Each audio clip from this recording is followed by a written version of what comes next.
स्वागत है आपका। ब्रेक के बाद बात अब अल्मोड़ा की करते हैं, जहां दूसरे राज्यों से लौटने वाले प्रवासी भी सूबे की त्रिवेंद्र सिंह रावत सरकार से नाराज दिख रहे हैं। प्रवासी लोगों का कहना है कि वो अपने पैसों से वापस लौटे हैं। अभी तक अल्मोड़ा में 22,000 से ज्यादा प्रवासी पहुंच चुके हैं, जिन्हें अलग अलग जगह पर क्वारंटीन किया गया है। नाराज दिखे राज्य सरकार की व्यवस्था से कि उन्हें तो अपने पैसे खर्च करके यहां तक आना पड़ रहा है।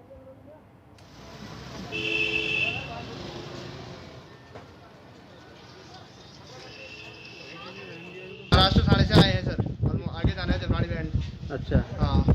तो अल्मोड़ा पहुंचने में क्या मेडिकल चेकअप हुआ? हाँ, मेडिकल चेकअप हुआ सर, कल वहाँ हुआ था राजधानी में और यहाँ भी हुआ। हाँ, वहाँ से अपने किराए से आ रहे हैं, पूरे 9-10 हज़ार रुपये लगा के आ रहे हैं।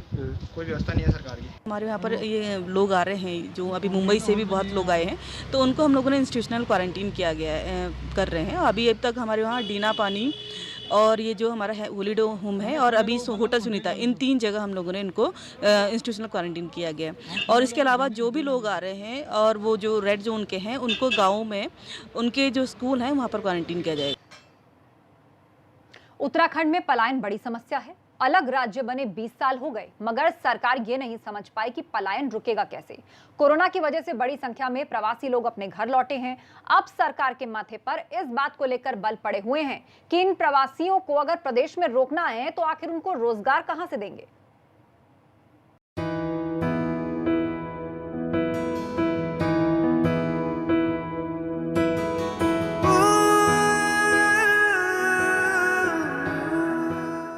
क्या कोई इन खूबसूरत वादियों को छोड़कर कहीं जा सकता है? हरे पहाड़ किसे नहीं लुभाते?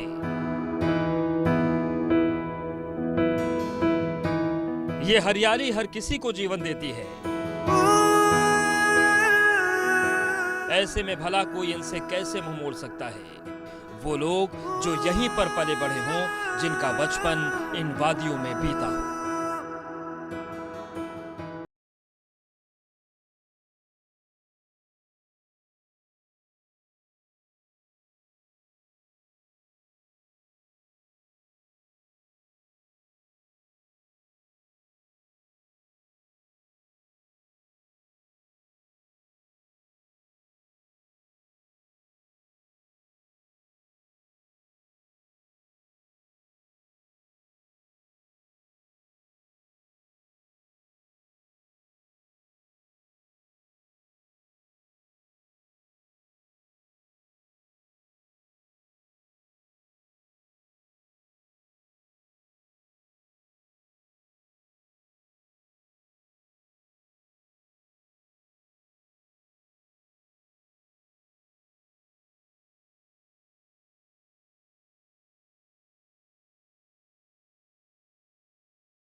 रहता है।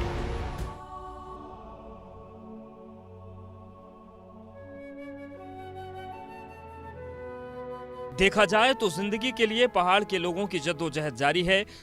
सूबे के हुक्मरान मलाईदार सड़कों पर आलीशान गाड़ियों में घूमते हैं,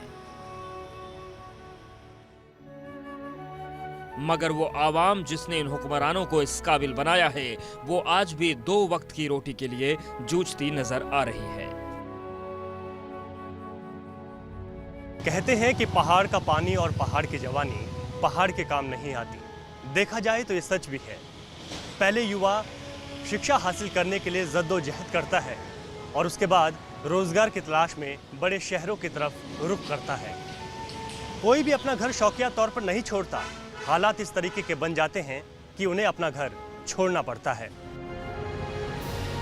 जाहिर है कि पहाड़ के लोगों की जिंदगी में कोई ठहराव नहीं है। आंकड़ों के मुताबिक उत्तराखंड में 1100 से ज्यादा ऐसे गांव हैं जहां से पूरी आबादी ही पलायन कर चुकी है।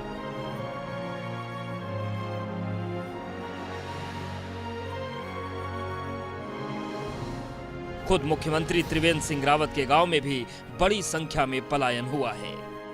खेत बंजर हो चुके हैं और घरों में ताले लटके हैं। वीरान पड़े ये गांव पहाड़ में इंसानी संघर्ष की कहानी खुद ब खुद बयां कर रहे हैं।